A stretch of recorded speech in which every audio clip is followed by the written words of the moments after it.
pamilyang buo, maayos na pamumuhay, malalim na pananampalataya, kapaki-pakinabang sa ating bansa at sa bansang pinagtatrabahuhan.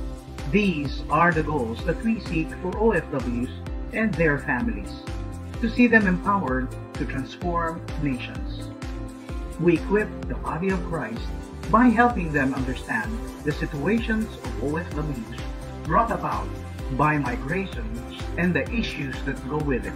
We train their volunteers to become OFW ministers, to minister effectively in times of distress using all platforms including multimedia. We partner with churches here and abroad to establish global Filipino centers to help address the plight of many OFWs in distress.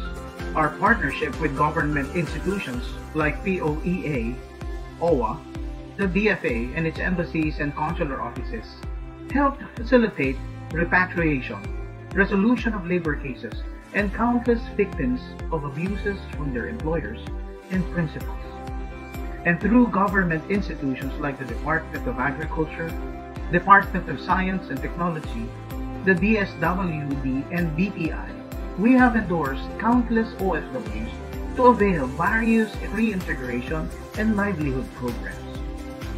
We do all this to see them empowered overseas Filipino workers and their families to do kingdom work. Come, partner with us in empowering global Filipinos through your prayers and donations.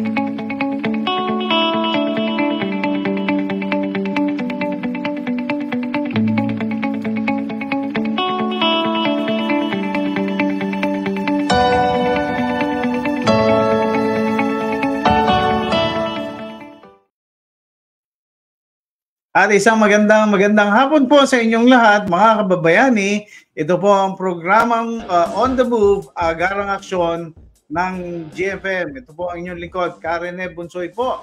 At your service, dito po tayo, live streaming dito po sa admin pong office sa GFM. Dito po kami sa Ortigas, no? Sa amin pong maliit na studio. At syempre, at bumabati, live na rin po tayo sa Radyo Guagua 99.9 FM radio station.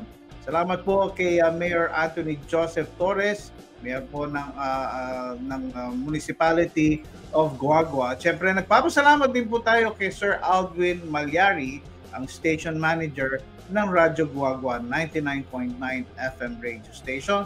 Sampu ng kanyang mga kasama po dyan. Mayap gatparapon po sa inyo at kami po ay nag-broadcast na. Sana po kayo po ay mag-share at mag-like na po ng mga program po namin. At the same time, ito'y napapanood rin ng live streaming dito sa GFM ating Facebook page, the Global Filipino Movement Foundation Incorporated. At kung kayo naman po ay nagnanais makipag-connect sa amin, you can connect with us via our social media platforms.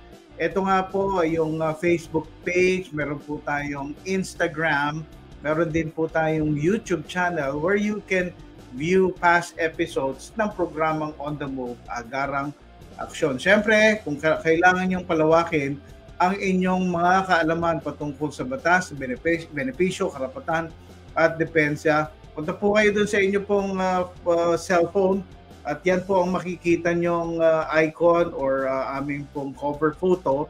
At pagka nakita nyo na yan, paki-like na lang po. At pag nilike nyo po yan, everyday you will get feedback or yung aming pong mga post for the day. At may mga information din po kaming pinopost dyan. So, sige na po, kayo na po ay mag-like at i-share nyo po yan para marami pa po ang makasama dito sa programa po natin. Ayan, at syempre, we are thankful. We are very, very thankful po. Maraming salamat sa 8.2 thousand followers ng Global Filipino Movement. Wala po kaming pwedeng gawin kundi magpasalamat dahil iyan po ay nagawa lang namin sa pamamagitan ng inyong pag-follow. So, continue pa rin po dahil siguro ang next na namin gusto po namin maabot from 8,200 to 8.5 hanggang 9,000 hanggang mag 10,000 followers na po at gawin po natin yung sama-sama para maparami pa natin ang makadidinig o makakaalam ng mga information na sineshare ng programa pong ito.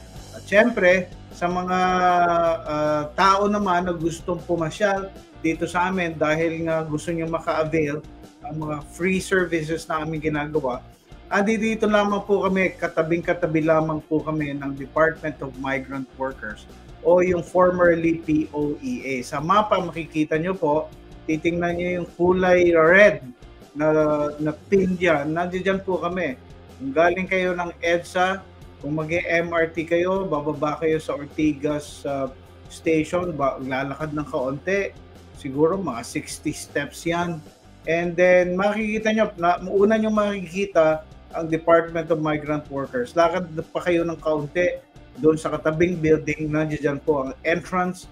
Sa 10th floor po kami ng State Center 2 Building, Ortigas Avenue, Mandaluyong City.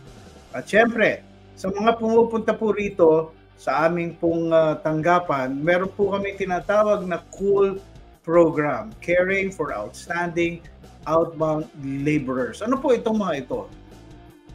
Tayo po ay nagbibigay ng mga kumbaga libreng serbisyo where online appointments, e-registration, yung pag-print po ng mga dokumento, online submission ng mga dokumento, photocopying, paralegal services. Yan po lahat ay binibigay namin libre Mondays to Fridays, 7 o'clock hanggang 4 p.m. At meron tayong complimentary lunch. Opo, complimentary lunch po. Yan ay from 11 a.m. to 11 a.m. hanggang 1 p.m. lamang. Kaya, pero first come, first serve basis po ito ha. Huwag ho maglala ang aming mga kaibigang Muslim dahil halal naman po ang aming inihahain at pwede ho kayong kumain sa amin. Kaya, halina po, pumunta na po kayo dito sa aming pong tanggapan, 10th floor, no? Or State Center Building 2. Ayan. At anyway, ang ating pong hinihintay pa natin ng aking kapartner na si Ma'am Amira, pero meron nang nanunood at ito'y kasama ko to dati. Si Pastor Joe Biasong, watching with you. Thank you, partner. Pastor Joe Biasong, siya ang lead, ang head ng church ng OFCMI o OFW Family Ministries Incorporated. Ayan. Thank you, Pastor Joe. At syempre, binabati na natin yung ating may mga pinsan po ako dyan sa Pampanga, sa Lubao, Pampanga, ay kanya lamang ay medyo malungkot dahil meron kaming kamag-anak na pumanaw just recently, 2 days ago, si Da Olis, no? At yan po ay nakikiramay po kami at nandiyan po sila ang labi ay nandiyan po sa Lubao, sa Santa Catalina, Pampanga. Ayan. At meron pa ba tayong mga pwedeng i-announce? Wala na. Alright. At anyway, this afternoon, medyo mahalaga yung ating pag-uusapan kasi sinasabi natin just recently, mabutit nandiyan dyan, nanonood si Sergio, pwede kang mag-interact actually. Recently, ang aming mga pinag-uusapan patungkol sa mga OFW issues, bakit marami ang biglang umuwi o parang nagnanais umuwi. At tapos nagtatanong sila, sino po ba ang sasagot ng aming pong pamasahe? Paano po ba kapag na-violate yung aking kontrata? Pwede ho ba akong magreklamo? Ano ho ba, may mga tanong pa na ano ba ang aming o ano ba ang responsibility ng aking employer? ano ba responsibility ng ating local recruitment agency? Paano ba yan kung biglang may nangyari, pwede ba akong umuwi? Sino masasagot sa aking pamasahe? Ito ho yung paulit-ulit na mga issues na tinatalakay or na itatanong dito po sa aming opisina. Katulad lang kanina, merong ang tanong niya, paano ko ba yan? Sino ho ba sisingilin ko? Nung dumating ako, yung aking employer, hindi ho nagpapasweldo, nagpalipat po ako, so nilipat naman siya. Tapos, hindi rin maganda yung pangalawang employer, naging pangatlo pa. No? O meron naman, nag-e-expect siya na pagdating niya doon sa bansa kanyang pagtatrabahuhan, meron siyang trabaho, only to find out, wala pala siyang employer. Tapos, pinalipat-lipat pa siya sa iba't ibang mga employer na iba't iba yung mga kondisyon na nagpahirap sa kanyang sitwasyon. No? So yung mga ganyan tanong, ano ba ang gagawin ko? Ano ba ang gagawin ni OFW para siya ay kailangan bang umuwi na siya kaagad? Or kinakailangan ba niya, sino bang unang kukontakin niya? At sino ba ang pwede niyang hingin ng tulong? Paano kung ayaw niyang umuwi? Tapos ang ginawa sa kanya, pinauwi siya. Ayan ang mga tatalakayin po natin, no? At syempre, gusto po natin na kung gusto nyo pong magtanong at kung kayo nanonood, magtanong, ano lang po, no?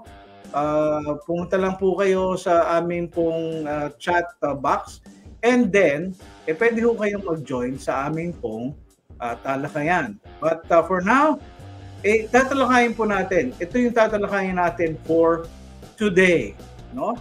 Pakita nga natin mga responsibilidad ng ahensya, employer, at OFW. Ayan. Papakita po natin sa inyo, isa-isahin natin, hihimayin mo natin ito isa-isa. Ano nga ba ang responsibility, for example, ng inyong ahensya, ng employer, at OFW? Mahalagang ating ma-discuss ito para madinig po ng ating mga nakikinig, especially ito ho palaging ito palagi ang medyo madalas na nabibiktima, yung po ating mga kapatid ng mga OFW na domestic worker. No, kadalasan nakakalungkot pagka lumapit po sa amin Kuya Joe o Pastor Rene, hindi ho namin alam. Hindi namin alam basta gusto lang namin umuwi. Ano ba ang karapatan ninyo? Paano ba kayo makakadepensa kapag kayo sinabi gusto nilang binabalikan kayo, gusto nila kayo naman ang ireklamo. Ano ba talaga pwede? Pero unahin muna natin from the very basic, ano ba responsibility ng mga ahensya? Then po tayo mag-focus. Unahin po natin itong topic na ito, ano bang responsibility ng mga ahensya? And again, kung nais yung mag-join sa aming talakayan, just comment in at kayo po ay mababasahin po natin ng inyo pong mga comments. Okay, let's begin. Ano ang ilan sa mga responsibilidad ng isang recruitment agency? Unahin muna natin, number 1.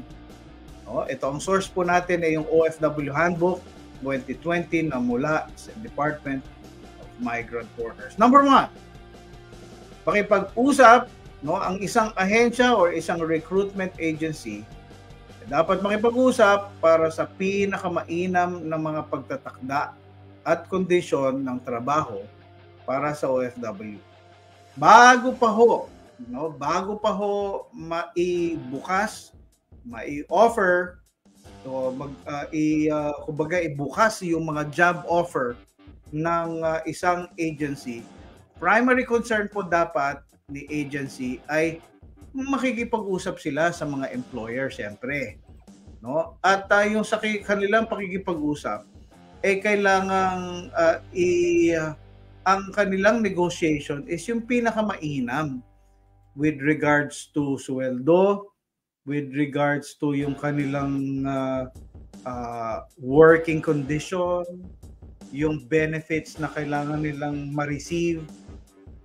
So, first and foremost, yun po dapat na inuuna ni agency. At alam naman natin, for the responsible local agencies or Philippine recruitment agencies, ito naman talaga ang kanilang tinatrabaho. Dahil alam nyo ba, sila rin po ay minamandato ng Department of Migrant Workers na nagbibigay sa kanila ng license to operate.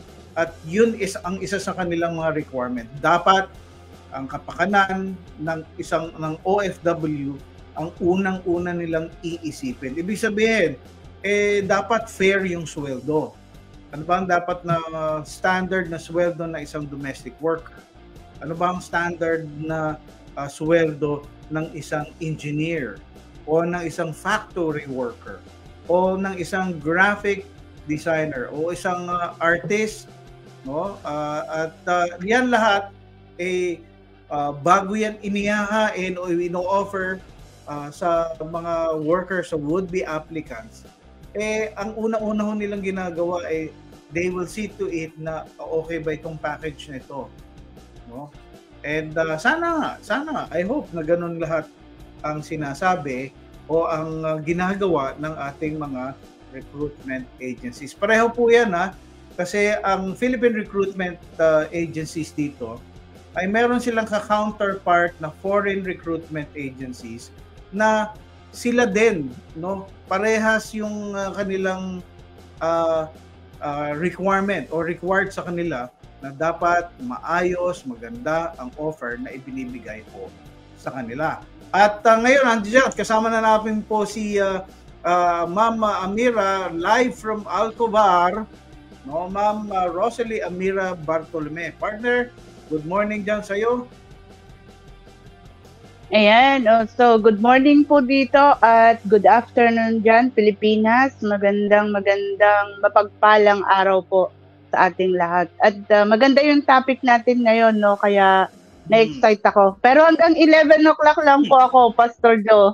May commitment po ako na 3. Maganda ka pa naman sa umaga pero nagkamali ka sa pangalan.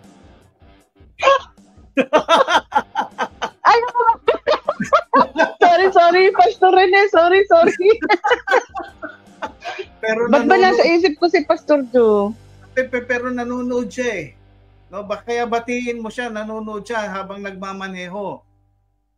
Ayan, so magandang hapon po, Pastor Joe. At syempre, sorry naman talaga, Pastor Rene.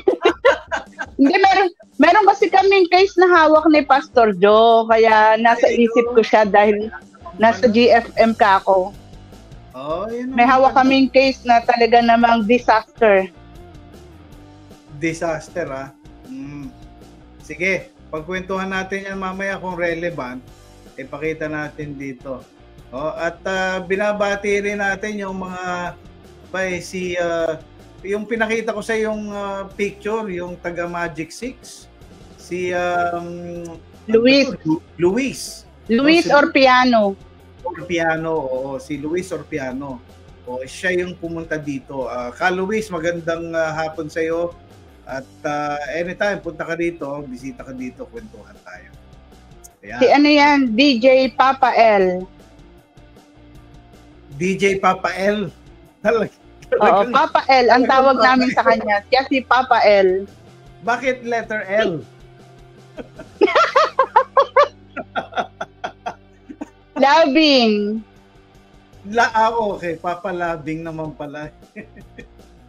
No, sama ng isip kasi dirty.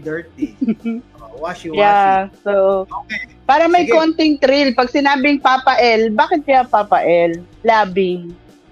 Ayan. Kaya na nga. Sige, napahiya tayo doon.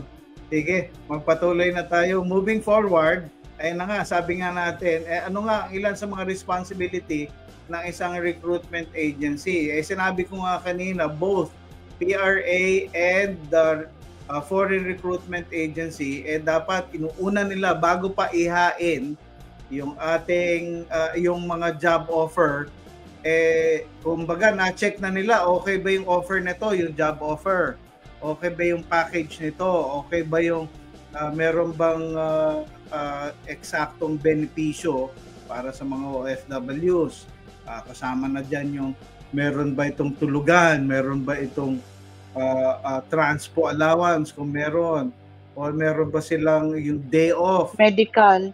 o meron ba silang pa-medical, meron ba silang medical insurance, no? Sinong may sagot nito? Ibig sabihin dapat klaro. So yan yung Mm-mm. yan yung una-una nilang pinapatupad, no? Even before, again, i-emphasize ko ito, even before i-offer yan sa OFW, na check na nila yan na ito okay, kaya ibubukas ko ito sa ating mga OFW. Ayan. Tapos, pangalawa, magbigay ng pre-departure orientation sa OFW.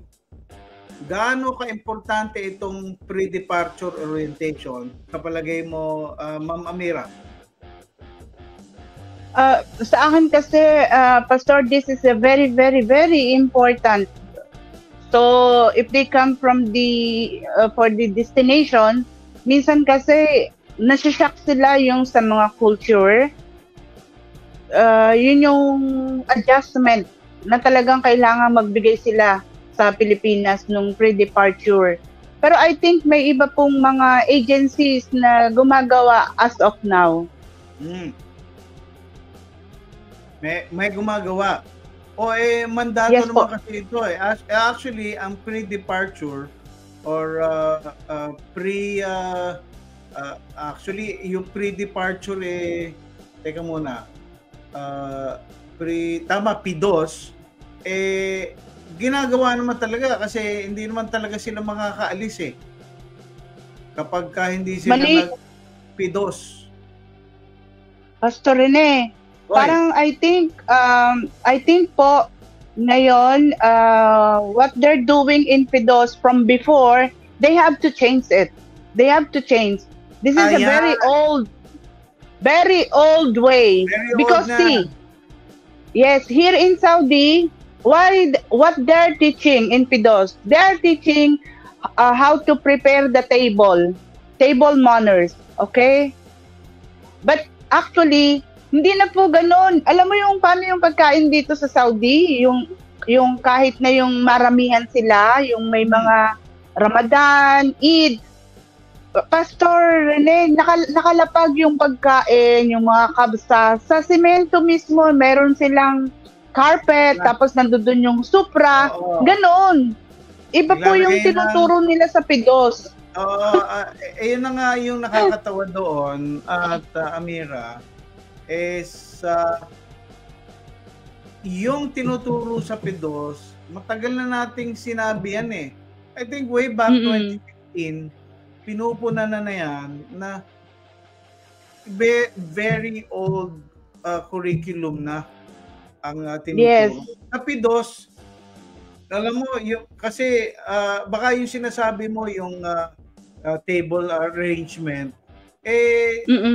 minsan binibigay pa yun sa training, nagbabayad pa si OFW ng training fee. Ito ang punto.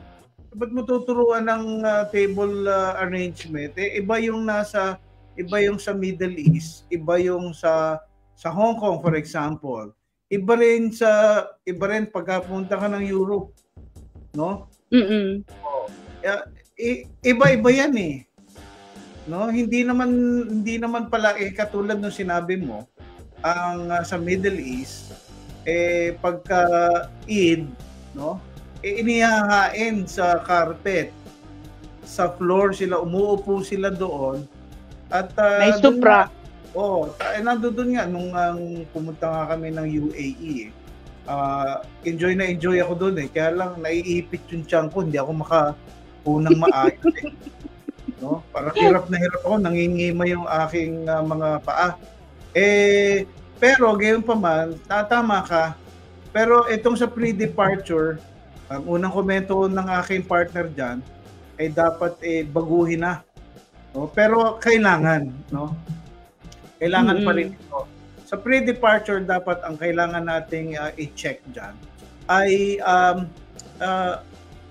country-specific, number one, no? Country-specific. Tapos, very specific dun sa kultura. Ano yung dapat na i-expect mo doon? ano yung mga do's and don'ts. Katulad ngayon, no? Meron pa rin, may nakita ko, bagong OFW, pagdating pa lang doon, nag-selfie na kaagad. Tapos nag-video ng sa isang bahay. Public place. Hindi, public place. Nag-video sa labas. Sabi ko, naku, kararating mo palang ineng, naku, baka ikaw ma-deport na kaagad. Yan. So, medyo umiinit tayo, pero ang oras natin ay 3:25. Magbe-break muna tayo. Sa pagbabalik, i-discuss pa rin natin ano ba yung mga dapat na responsibility ng mga ahensya, both local and foreign. No? Mamaya, siguro si Mama Mira, on the side ng foreign recruitment, ikaw ang magbigay. Ano bang dapat yung ginagawa nila dyan? No? Diba? Yan yung responsibility nila. Magbabalik po ang programang On the Move, Agarang Aksyon, pagkatapos po ng ilang sandali.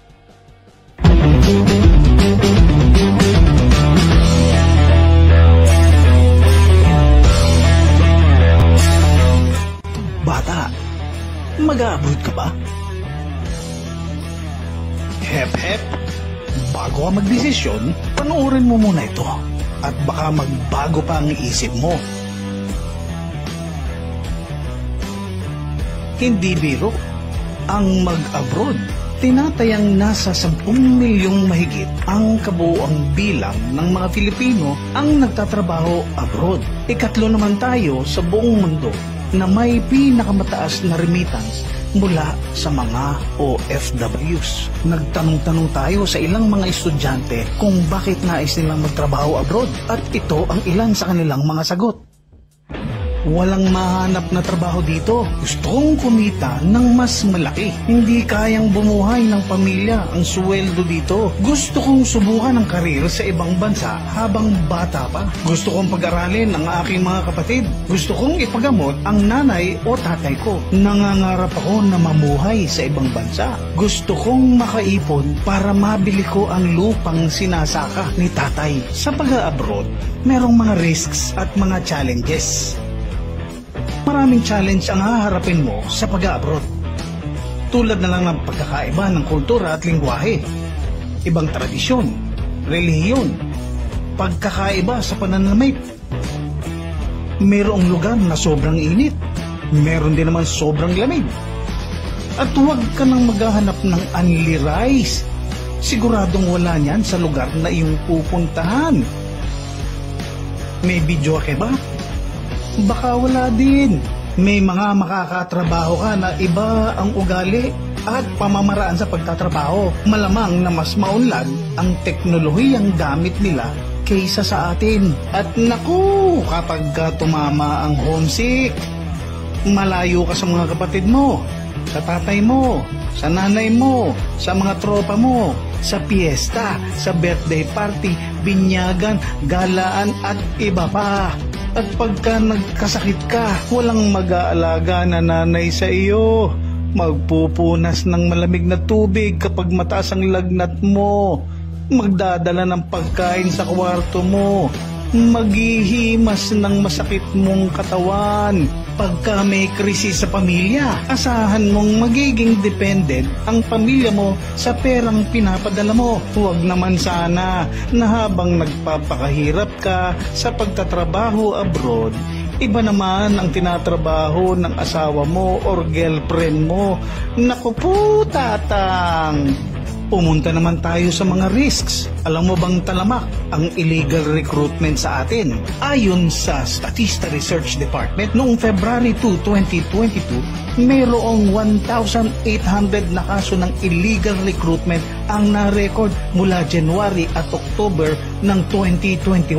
Mas mataas ito kesa sa nakaraang taon at patuloy pang tumataas. Ang apat na common targets ng mga recruiter ay mga family providers, mga nag-aambisyon na lumabas ng bansa, at mga estudyante na bagong graduate na katulad mo. Ilan sa mga modus operandi ng mga illegal recruiter na ito ay ang internet scam o blind ads, direct hiring, tourist worker scheme, backdoor point scheme, student worker scheme, at visa assistant or consultancy scheme. Kaya mo ba na harapin ang mga challenges na ito? Financially capable ka ba? May kwalifikasyon ka ba? Handa ka bang iwan ang iyong pamilya para magtrabaho abroad? Kaya kung nagbabalak kang mag-abroad, abay isipin mo muna, alam mo ba ang mga risks at mga challenges ng pag-abroad?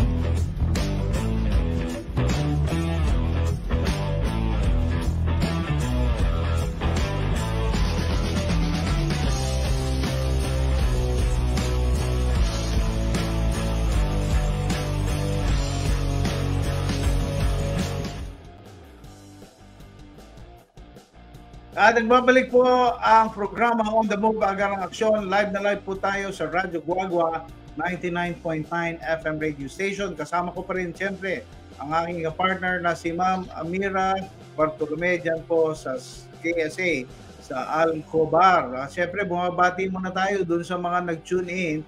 Siyempre si Marel Co Rosales, magandang hapon po mga kababayani, Pastor Rene, Pastor Joe at Miss Amira. O yan na nga, sabi ko nga kanina, pwede kayong magtanong. Ito, meron tayong tanong, babasahin muna natin, pero mamaya natin sasagutin. May laban po ba ang OFW kung pinauwi ng Pinas, hindi natapos ang contract? Nais ng employer, ilipat na lang siya ng ibang employer, pero ayaw ni OFW, mag-iba ng employer. Kaya she choose na umuwi na lang. 3 months lang siya nag-work at ayaw siya bigyan ng termination na letter. Okay, mamaya natin yan sasagutin. Tatapusin muna natin itong tinatalakay natin. Nasa pang-tatlo na tayo. Ano ba ang responsibility o responsibilidad ng isang recruitment agency? Pangatlo, no? Kumuha ng compulsory insurance na walang gastos sa OFW. Ibig sabihin, ang mga ipinapa-deploy po, no, ng ating pong tawag dito, ng ating mga recruitment agency, dapat bibigyan nila ng compulsory insurance na walang gastos sa OFW. Alam nyo ba, no? Nung isinabatas ito pong pagbibigay po ng anong tawag dito? Isinabatas yung ating Migrant Workers Act 8042 at later on ni-revise ng anong tawag dito ng Republic Act 122. Kasama na po yan yung pagkakaroon ng compulsory insurance policy. Pero taking into consideration, no, para sa welfare ng OFWs natin, lalong-lalo na during yung pandemic, di ba? No? Ang maganda nito, alam niyo ba, mga kababayani, doon sa mga nanonood, no, dito sa ating Radyo Guagua 99.9 FM radio station, at syempre, ito yung pinopost mo rin, partner, di ba, sa Magic 6, lalong-lalo na dyan sa mga taga Saudi Arabia, o makinig po kayo dito dahil ito, baka hindi nyo alam ito, na nung March 2022, no, POEA has released Memorandum Circular 10 Series of 2022 na nag-stipulate in the implementing guidelines on the expanded, okay, ulitin ko expanded compulsory insurance coverage. Ito kanina ang nadidinig nyo para doon sa new hire compulsory policy, compulsory insurance, ano? Pero ito, noong March 2022, no? 2022, merong nilabas na bagong circular na hindi lamang sa new hire ibinibigay yung compulsory insurance. Dapat po kasama na ang mga rehires at direct hire. Ulitin ko para sa mga rehire at saka sa mga direct hires. Kung ikaw ay PM, balik manggagawa, at ni-rehire ka, ang sinasabi doon, OFW returning o sa rehires to the same employer and the same job site, or OFWs returning to the same employer in a new job site. Okay? Sa direct hire, OFWs who are able to secure an overseas employment opportunity without the assistance or participation of the recruitment agencies. So, ibig sabihin nito, hindi lamang sa new hire, kasama na po ang rehire, pati yung direct hire. No? Kailangan magkaroon sila ng insurance policy. Bakit? Para saan ba yung insurance policy? Aba, katulad nga niyan, hindi mo naman alam, ikaw ay nasa ibang bansa, nagkasakit ka. O kaya kasama ang pala, ikaw ay nabiktima ng isang aksidente, ay namatay ka. No? Ang mabuti po sa insurance, meron hong kalakip na kumbaga security and peace of mind pagka meron ho kayong insurance. Ano po? At yan yung sinasabi natin. Halimbawa, ikaw ay na-illegally terminate. Ito hindi maraming hindi nakakaalam nito. Kapag ka may insurance ka pala, pagka ikaw ay na-illegally terminate or unjust termination, ay pwedeng mag-claim sa insurance policy. Kita nyo na? Alam nyo ba yan? Hindi. Partner, ikaw, alam mo yan. Nandiyan ka. Ano yan kasi sinabi po ni Ma'am Toots Ople nung nagpunta siya dito. Yan. Yan na nga. Yan na yun. No? At, hindi ko lang alam kung napapatupad. Very good question.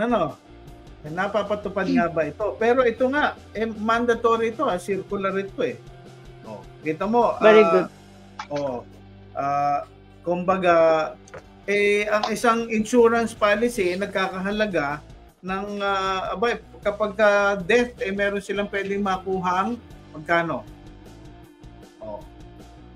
Sabi ni $200,000? $10,000. Sabi ni Marelco Rosales, hindi po. Ayan. Napapatupad? Hindi po. Ayan yung magandang ipahiwatig sa ating mga tagapamuno dito sa Department of Migrant Workers.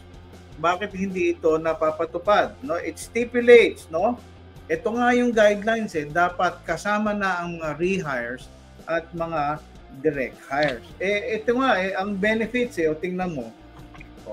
Halimbawa na lang, natural death benefit, accidental death benefit, permanent total disablement and dismemberment benefit, repatriation benefit, subsistence allowance benefit, compassionate visit, medical evacuation, money claims, medical repatriation to the migrant workers' residence.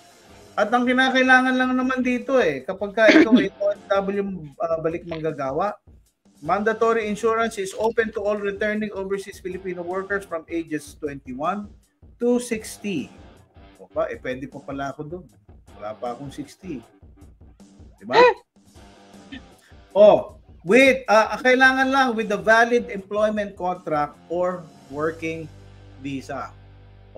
Kapag ka ikaw ay rehire o direct hire, dapat mag-ano ka nito. Alam mo, may premium na babayaran Ito lang yung ayaw madinig ng ating mga overseas Filipino workers mga kababayani natin. Libre ba yan? Syempre ang sagot, hindi po libre ito. No? Ito po ay merong premium for 12 months. Ang sample nito ay $36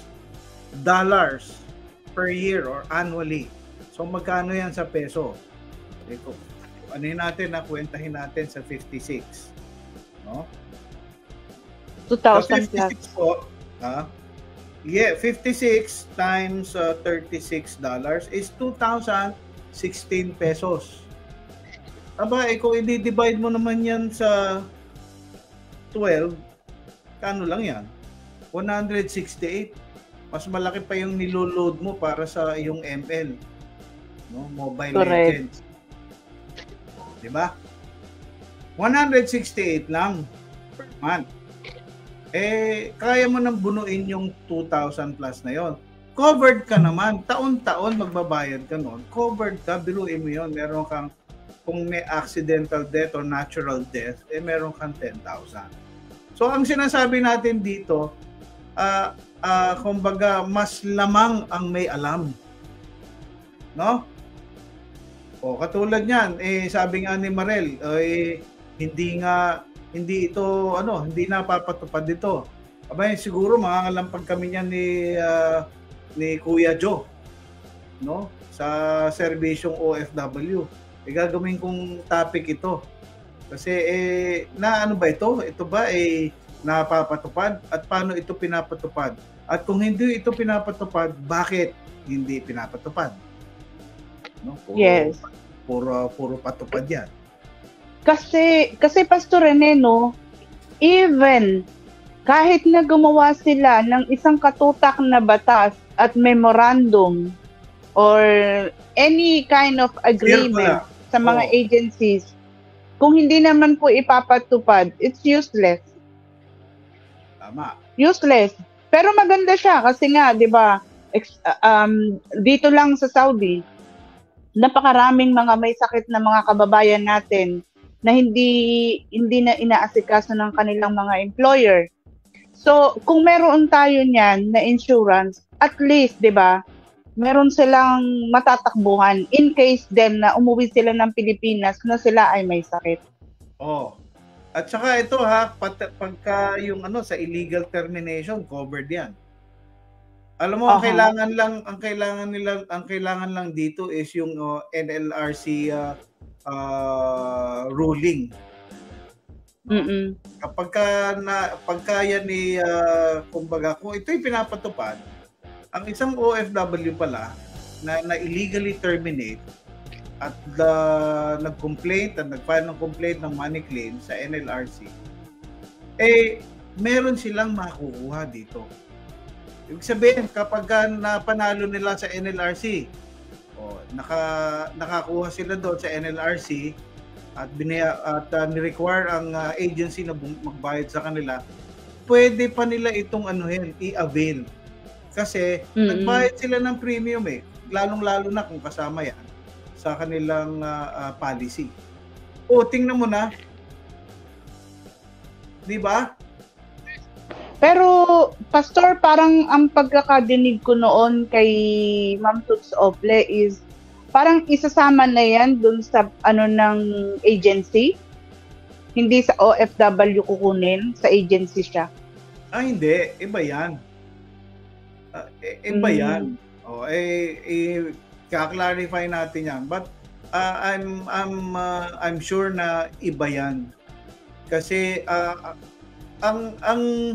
ang money claim, hindi naman yan kiniklaim yan mismo. Ang may responsibility dyan, yung agency, yung employer, at saka yung foreign recruitment agency.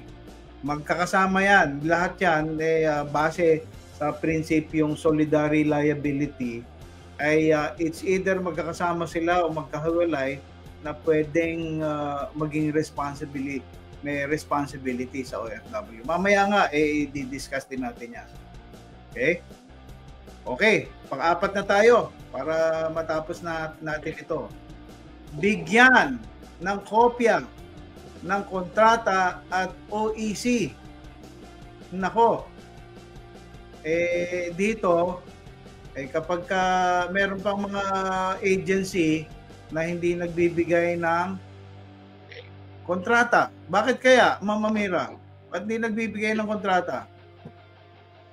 Minsan kasi, kaya po hindi sila nagbibigay ng kontrata, mali yung nakalagay dun sa kontrata. At saka, dapat, di ba, hindi kasi, katulad ko po noon, nung nag-abroad ako, ang nakalagay doon sa contract ko is assistant nurse.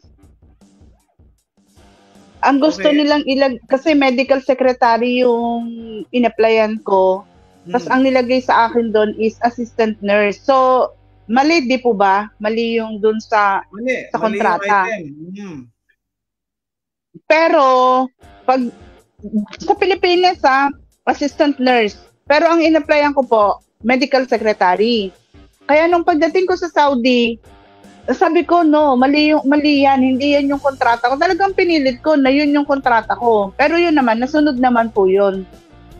Nasunod naman yung sa akin. Kasi nga, sabi ko, send me back to Philippines. If you will force me to do the work that it's not written in my contract, it's not my fault if you waste your money. But what is my contract? You have to follow that.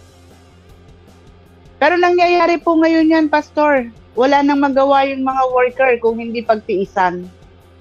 Oo nga. Yun ang pero ang sinasabi natin dito sa mga nakikinig ng mga OFW, huwag kayong papayag na wala kayong hawak na kontrata o wala kayong kopya. Dapat nga yung original meron talaga kayong kopya na ibinibigay sa inyo. I'm not particularly pinpointing mga recruitment agency. Pero merong mga gumagawa nito, meron namang nagko-comply din. Kaya nga doon sa mga hindi nagko-comply, hindi doon sa mga OFWs na sabi nila wala silang kakopya-kopya, dapat meron kayong kopya. At yung OEC, ngayon naman yung OEC, hindi ko alam wala akong balita kung yung app na para makakuha online, online. Okay ba? Okay pa ba? Yes po, okay naman po siya kasi marami kaming natutulungan doon sa pagkuha ng kanilang mga OEC. Okay. Madali lang po siyang makuha ngayon. Basta alam mo yung password mo, saka yung sa email mo, nagsisend po sila doon.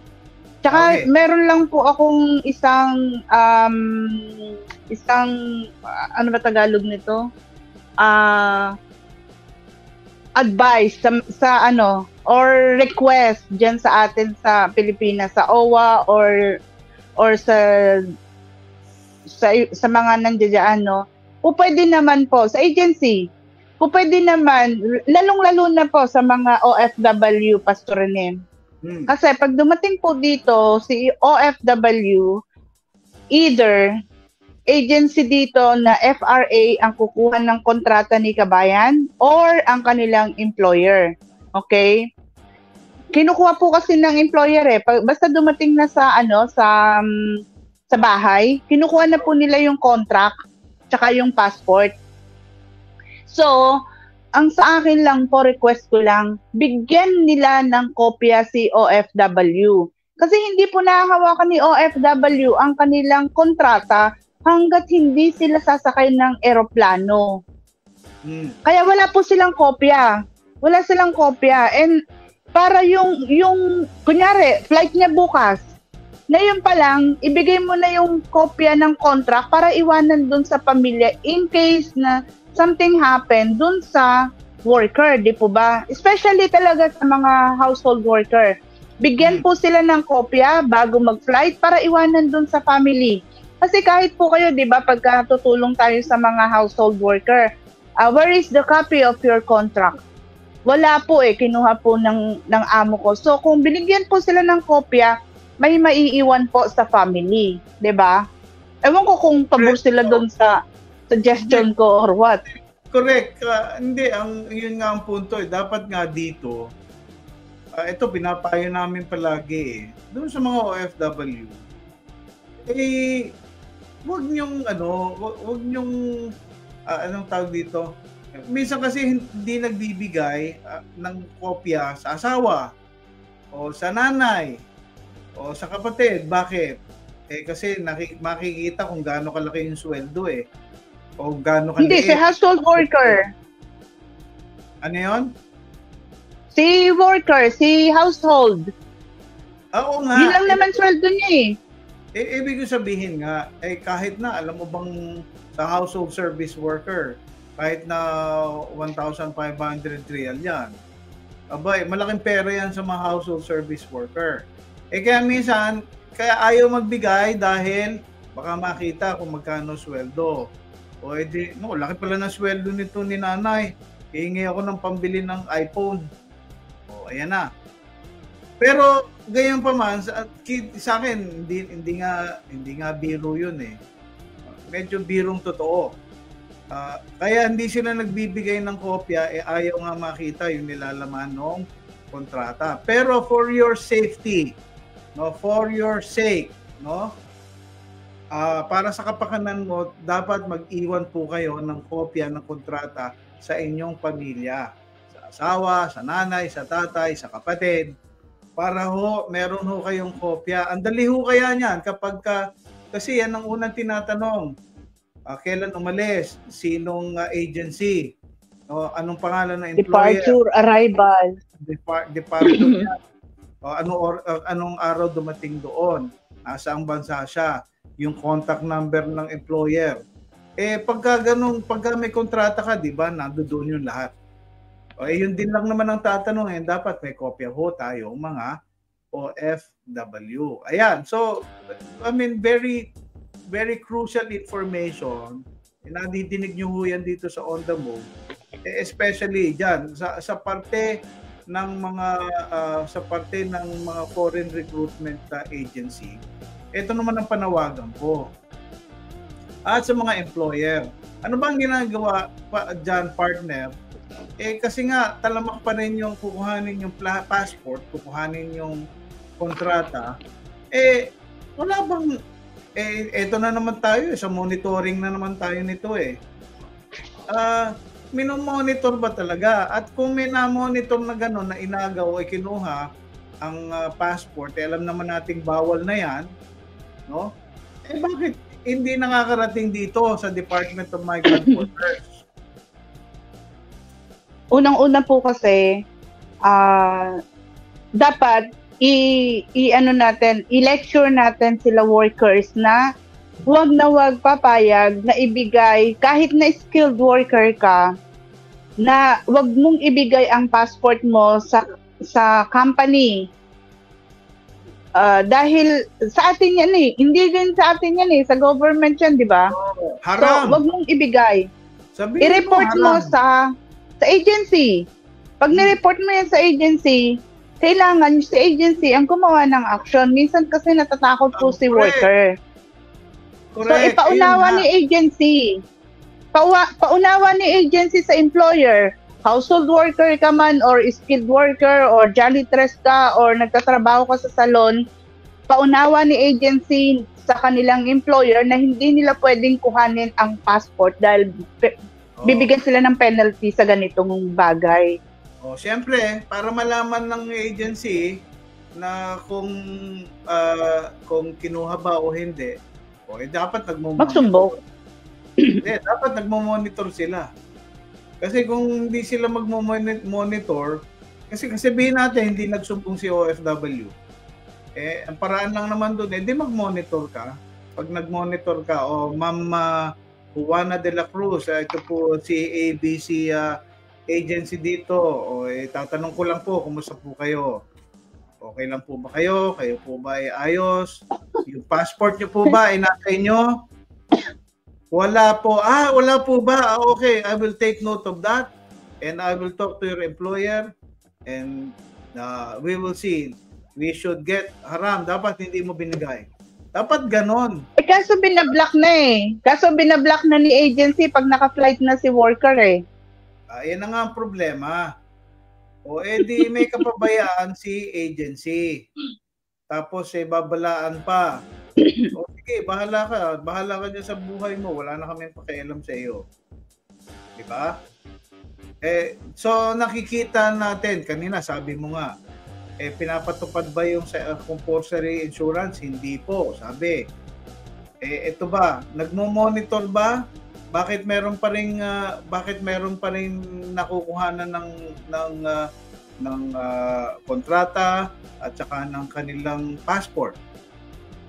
Bakit? Kasi hindi nagmo-monitor, hindi nagche-check ang recruitment agency. Akala ko ba sabi ko nga nung ko pa yan pinupuna akala ko ba one strike policy tayo. Kasama yung mga binanggit ko, mga kasama yan sa 20 mortal sins na binabanggit ko noon. Diniscuss din natin yung partner. Naalala mo? Okay, ganito, Pastor. Pagka merong EOW, gagawin kong fact sa sarili ko, pag may EOW, i-interviewin ko yung mga worker. Yan. Ang passport at contract mo ba ay nasa Oh. I-interviewin ko sila, i-record ko, then Siguro. isi-send ko sa'yo. Kung ilang tao ang may hawak. Oo. At tanungin mo namin. Challenge. Ang sunod na, tama, gusto ko yung challenge na yan, ha? At tatanungin talaga kita dyan. At pataasin mo, at ipangalanan mo, anong recruitment agency mo? Yes. Oh. Ino-note ko yan. O, tapos, 5 yung question. Ipapakita natin yung pangalan. Pwede kaya yun? Hindi kaya tayo maano? Hindi. Pag sinabi natin yon, syempre, ang unang tanong mo, anong pangalan mo? Saang agency ka nung umalis ka? Ang kontrata mo ba nasa'yo? Nag-iwan ka ba ng kontrata sa family mo? Ang passport mo ba nasa'yo? Yan. Ano yung agency mo? O, yun. Yan, ha? Sige, ha? Sabi mo yan, ha? Tingnan natin kung ano mangyayari. EOW, ibig sabihin Embassy on Wheels. Yes po, Embassy on Wheels. Mangyayari nito. Marami tayong workers doon. Ang nangyayari nito, tayo na naman ang nagtatrabaho para sa gobyerno, At least, para lang ba magkaroon sila ng hint, ng clue, kung ano yung dapat din nilang gawin. Tulong na lang sa kanila. Ngayon, yung tulong natin at hindi pa rin sila kumikilos, it's not our fault. Parang pagpapahiwatig, hello, itong dapat yung trabaho, ay ginagawa ho namin, baka gusto nyo hong gawin. Hello. Pero ako talagang saludo ako sa embassy natin ngayon talaga. Sobrang saludo ko talaga kasi yung hotline dito, pag hindi po nila sinasagot, tinatawagan, nagma-message po talaga ako kay CDA. At pag tumawag si CDA sa kanila, sila na yung tumatawag sa akin. Hindi na sila napapasok pag hinahawakan yung hotline. Kailangan pa ba si CDA? Yan naman ang aking Kailangan pa bang tawagin si CDA? Para tawagan. Kailangan yata Ako naman, yan na nga sinasabi ko Bakit kailangan anyway, hintay-hintayin mo dyan si John Gabiola sa April para pakilala mo lahat kay CDA, kay I think nag-email na po siya kay CDA. Yan, para magkita-kita kayo doon at maipahiwatig natin itong mga issues and concerns na ito. Magko-courtesy call siya. I think nag-send na siya ng email. Right. Naubos na ba natin yung deck natin? Wala na. Okay, yes, ang oras natin, meron pa isa. Meron pa isa daw, may isa pa. Okay, number 5, tiyakin ang pagtalima sa mga batas sa paggawa at panlilipunan ng Pilipinas at ng bansang pinagtatrabuhan ng OFW. Ano ibig sabihin nito, partner? Ang ibig sabihin nito, dapat ang nagpapaalala din si agency na sumunod naman kayo o kayo yung nag-a-apply dito, ha? So, binibigyan namin kayo at ina-accept namin kayo dito sa trabahong ito. Pero naman, dapat sumunod ho tayo sa batas, ha? Dahil katulad niya, sabi ko nga kanina, pagdating pa lang, selfie na kagad, post na kagad sa naka-shorts, tapos nagbihis ng uniforme, tapos nasa labas, nag-video pa, nasa labas, nasa restaurant, may mga Arabo doon na binidyohan. Ibig sabihin, bakit naman, nasa Middle East country ka, hindi ko man alam kung saan yan, pero Middle East pa rin. Nakita mo naman yung damit tsaka yung itsura ng restaurant. Naku naman, sabi ko naman, mukhang ito hindi pa rin natututo. Pinagsabihan ko na yan dito, ha? Pinagsabihan na yan dito. Matigas ang ulo, no? Sa mga kababayan po natin, katulad no naalala mo yung nakulong sila sa Sharjah sa UAE. Dahil parang sa UAE. Nagbibiro-biro sila na parang magkano yung si Bading. Oo, magkano ito? Ito, magkano ito? Yan na. Seller ng human meat. Oo, yan. Kaya sila na anong tawag dito? Ayan na, nag-alarm na yung aking alas 4 na daw. Magbe-break pa muna tayo.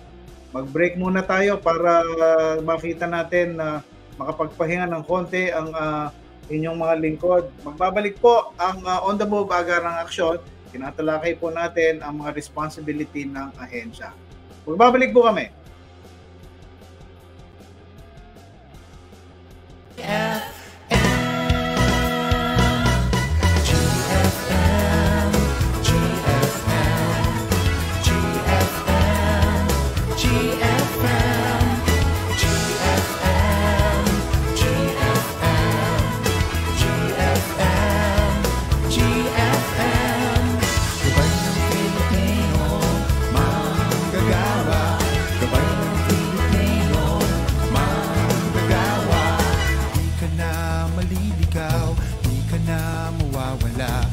Kasama ka, palaging masaya.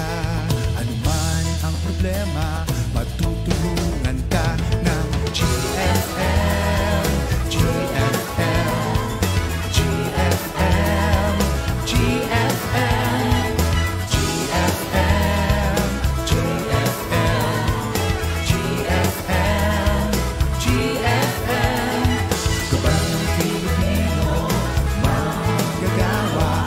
Gabay ng Pilipino, manggagawa. Manalangin lang palagi, Diyos ang makakasama. Buhay mo ay sisigla at may direksyon na. Dahil sa GFM, GFM, GFM, GFM, GFM, GFM, GFM, GFM. Gabay ng Pilipino, manggagawa. Gabay ng Pilipino, manggagawa. Buo ang pamilya, malalim ang pananampalataya. Maayos ang buhay kapag...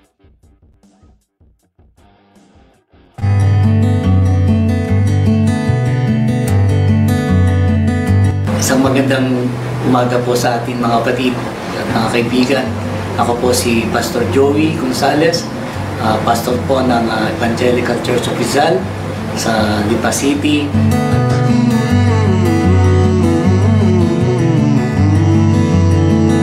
Na-involve ako sa ministry ng Global Filipino Movement dahil gawa nung ang isang miyembro ko ay nagkaroon ng problema sa bansang Saudi. Sinamahan ko rito ang kanyang asawa at isang hipag upang humingi ng tulong dito sa kanyang sitwasyon sa Saudi Arabia. At umaasa kami na sa tulong ng Panginoon, siyempre, at sa tulong ng Global Filipino Movement ay magkaroon ng katugunan, positibong katugunan ang pag-uwi ng aming kapatiran dito sa bansang Saudi.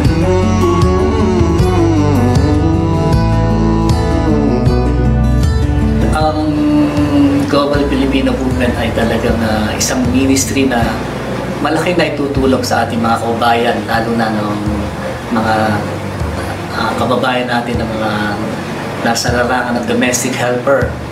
Kasi talagang yung mga bagay na ginagawa ng Global Filipino Movement ay pagbibigay ng bagay na imumulat ng kaisipan ng ating mga kababayan kung paano sila dapat maging maganda ang kanilang kalalagayan, maganda maging trato sa kanila, at kung paano sila manilbihan. Kaya naniniwala ako na sa tulong ng Global Filipino Movement at maging ang ating gobyerno ay mabigyan ng magandang kaparaanan at kaayusan ang mga kababayan natin na nagtatrabaho bilang domestic helper, na hindi naman sila magkaroon ng mga karanasan na pwede nilang ikatroma, pwede nilang ika-homesick, kundi bagay na talagang magkaroon sila ng kasiyahan sa kanilang mga pagtatrabaho. Isang kagalakan, isang katuwaan na malaman ko na mayroong ganitong ministry para sa mga kababayan natin, hindi lang sa mga kapatiran na nagtatrabaho sa ibang bansa bilang ganong domestic helper or migrant worker. Kaya nga, ang bagay na ginagawa ng Global Filipino Movement ay para talagang ma-boost ang moral ng ating mga kababayan, hindi man nakauwi o parang mabigyan ng solusyon ng kanilang mga problema, kundi bagay na makita nila kung paano ang mga bagay na ginagawa nila dun sa ibang bansa. Kaya nga, para din sa mga kapatiran, kung kayo man ay natatrabaho sa ibang bansa, sana ay makita nyo yung mismong bagay na ikagagalak ninyo, ikatutuwa ninyo sa paninilbihan bilang isang overseas migrant worker sa ibang bansa.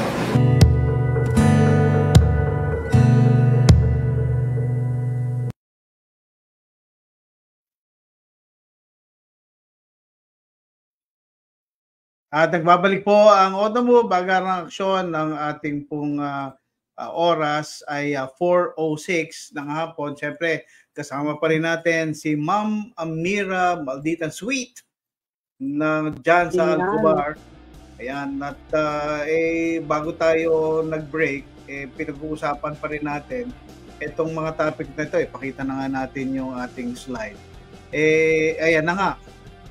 Sinabi natin, tiyakin natin yung pang-anin, i-monitor. Ayan na, yung pinag-uusapan natin kanina. I-monitor ang katayuan o kondisyon ng mga i-deploy ng OFW at ipasa ang kaukulang ulat sa DMW. O ito, may comment si Mary Grace. Ang sabi niya, wala din naman nagagawa ang foreign agency kung kunin ng employer ang passport. Ito na nga. So, ayan, comment yan ng isang datihang OFW. Meron bang nagagawa? Ito nga ang punto. Dapat nga meron silang gawin. Iba yung wala silang nagagawa. Ang tanong doon, may ginawa na ba sila? Umaksyon ba sila para matanong ko anong kondisyon nung kanilang dineploy na OFW? Dito nga tayo papasok, partner, na nagmo-monitor ba nga kayo mga agency? Ayan na nga. Pastor, sa akin po siguro dapat magsimula po yan sa sa PRA para i-monitor mas maging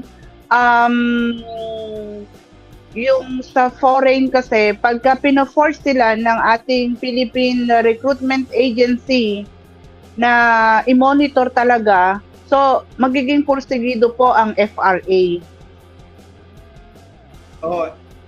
It's a good point na sinabi mo na sa PRA dapat magsimula. At yes po. Ako agree ako doon na di ba naman pagka parang kung ako ay sana recruitment agency, alam kong may responsibility ako doon sa mga pinadeploy ko. Ang gusto kong unang gagawin nakarating ba lahat ng mga ito? Halimbawa, sila ay 100. Dapat itong 100 na ito maayos lahat ng kondisyon.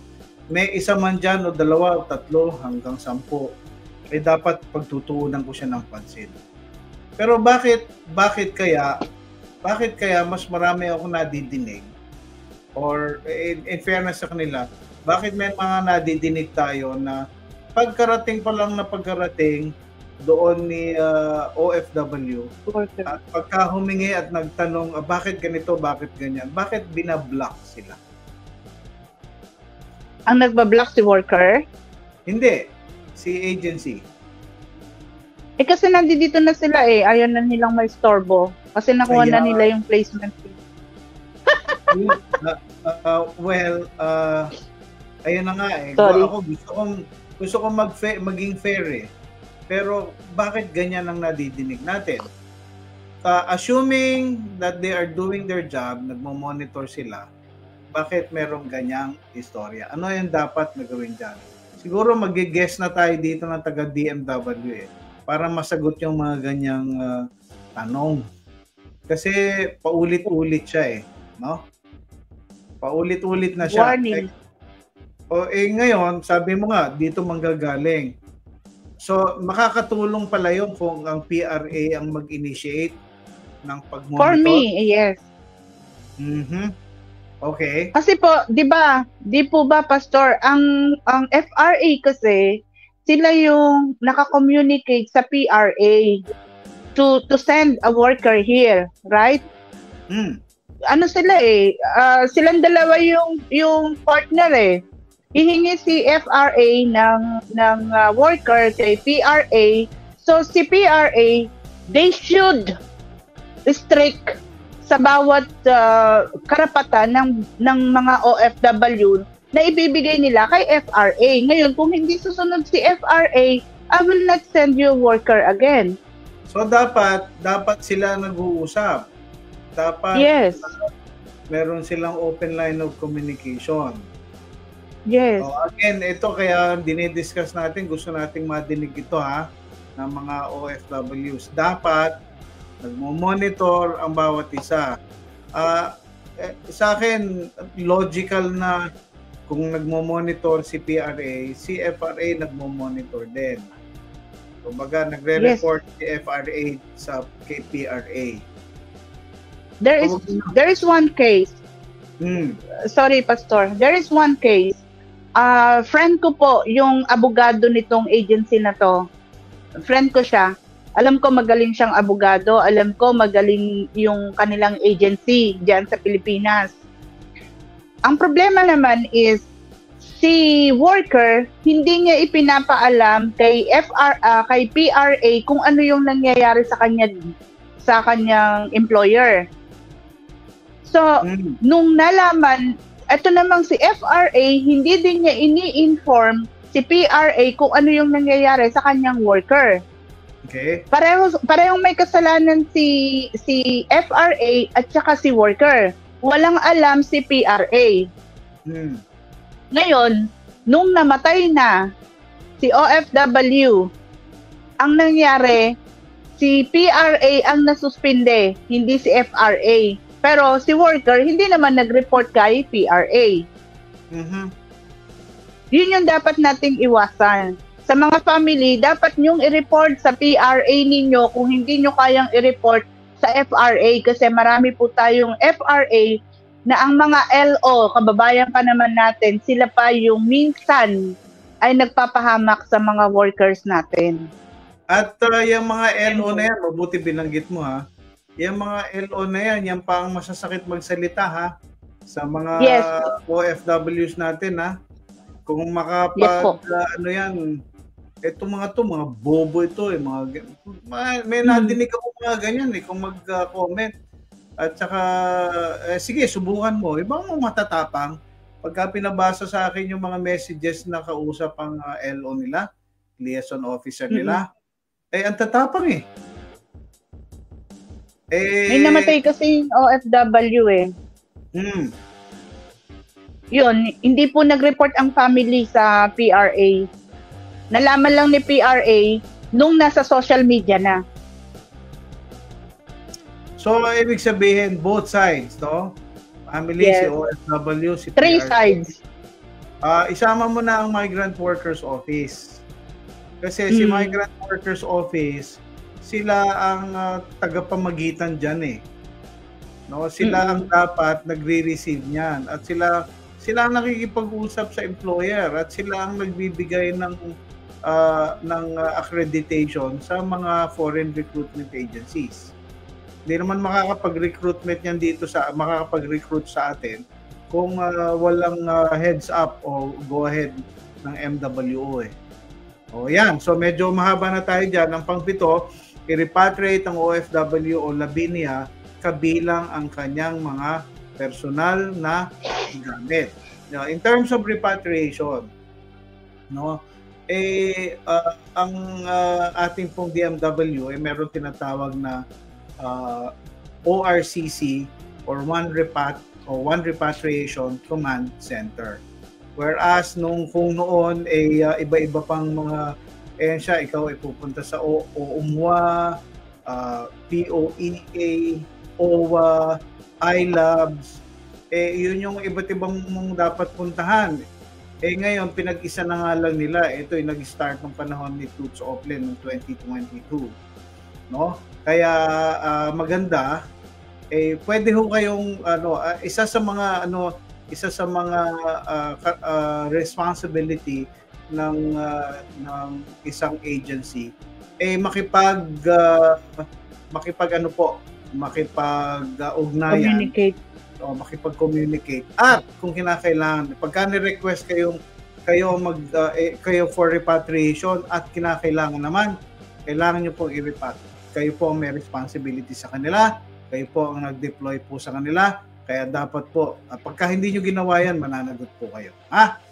Okay, tayo po ay magbe-break muli. Sinesenyasan ako rito. Magbabalik po muli ang On the Move, Agarang Aksyon ng GFM.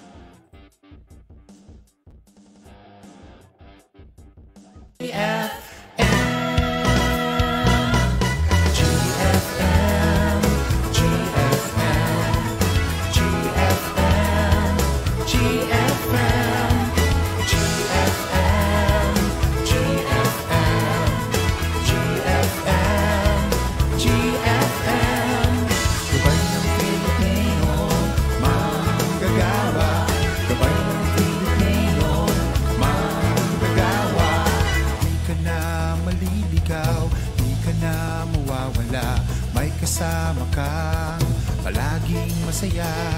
Anuman ang problema, matutulungan ka ng GFM. GFM, GFM, GFM, GFM, GFM, GFM, GFM. Gabay ng Pilipino, manggagawa.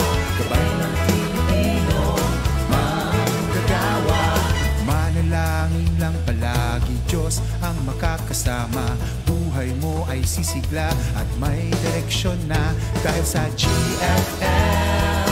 GFM, GFM, GFM, GFM, GFM, GFM, GFM. Gabay ng Pilipino, manggagawa. Gabay ng Pilipino, manggagawa. Buo ang pamilya, malalim ang pananampalataya, maayos ang buhay.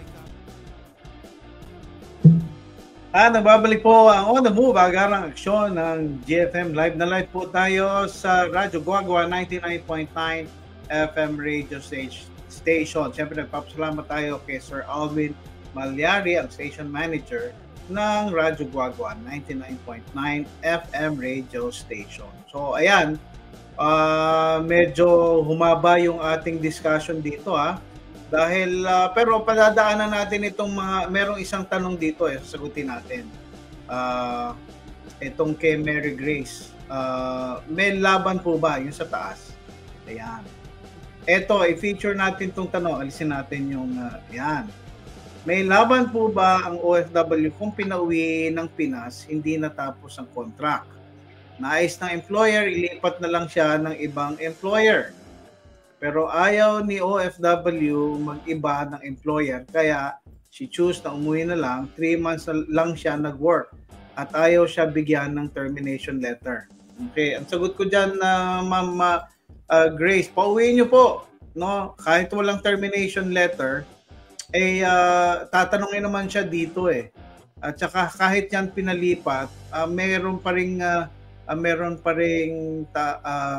responsibility dyan ay yung recruitment agency. Ngayon, kung nandoon siya, base doon nga sa discussion natin na Ma'am Amira kay Attorney Eric Duliete, kung sana nga, kung alam nga lang sana natin gawin, pwede ngang magsena rin doon sa migrant workers office. Pwedeng patawag.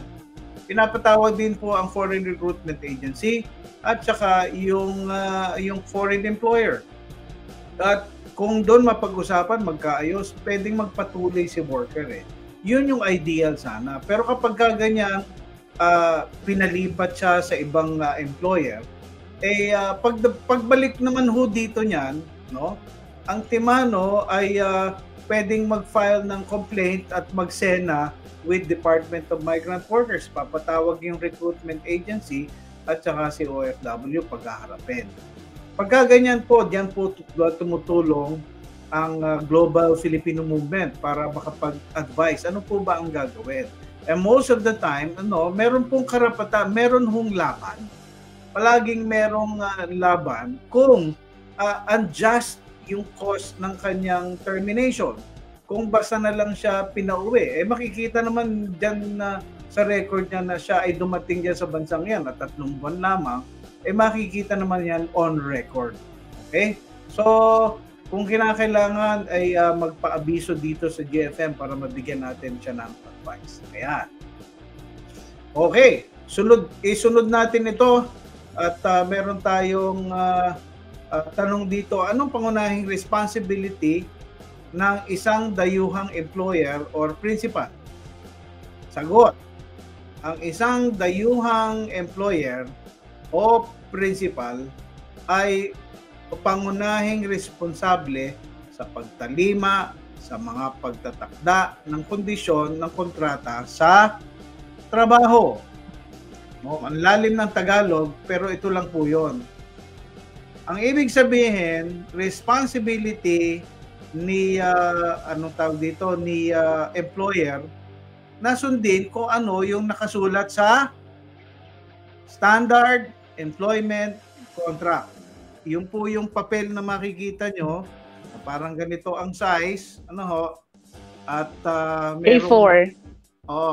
Meron niyang Arabic dito sa kabila at English translation sa kabila na naka-stipulate doon sino employer mo, saan ang address, sino yung recruitment agency. Nakasulat din dyan kung ano ang laman ng kontrata.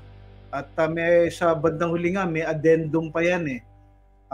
Usually sa addendum ang nakalagay doon ay halimbawa sa Saudi ang pagkuha ng resident permit or ng ikama ay sino-shoulder dapat ni employer. Hindi po yan sagot ng employee o na employee. Kasi minsan meron ganun tayo nadidinig kinakalta sa sweldo nila. At ito mostly sa mga domestic worker. So, pangunahin dyan ay tumalima, ibig sabihin sundin kung yung mga condition doon. So, ang simple lang po dito is that pagka hindi tumalima si employer, nag-violate na siya sa contract. Meron kayo ngayong just cause. Ang tinatawag dyan ni Attorney Cao, meron ka ng actionable cause o actionable reason para ikaw ay kung gusto mo i-terminate o kung gusto mo silang ireklamo, iyon na yun. Kasi hindi sila sumusunod sa kontrata, nakasulat sa kontrata Hindi nila sinusunod. Okay.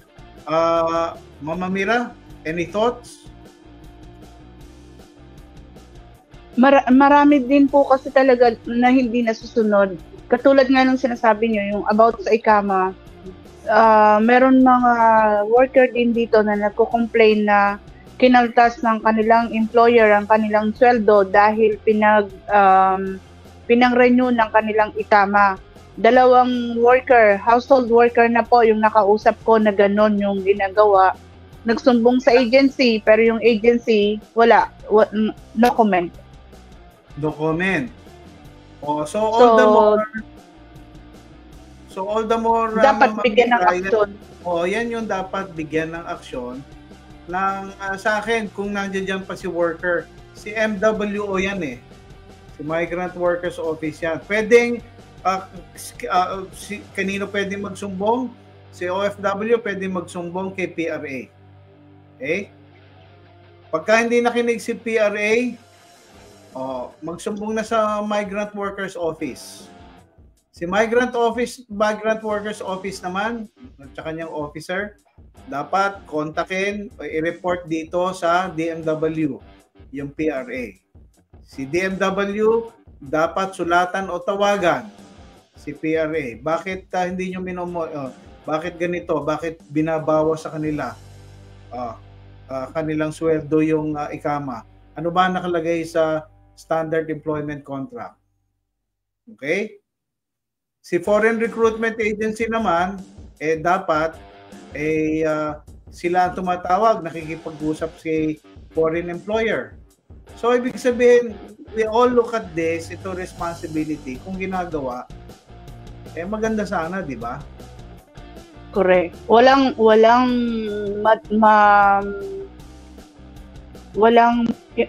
worker na magiging distress pagka talagang pinagtuunan nila ng pansin yung kanilang monitoring talaga.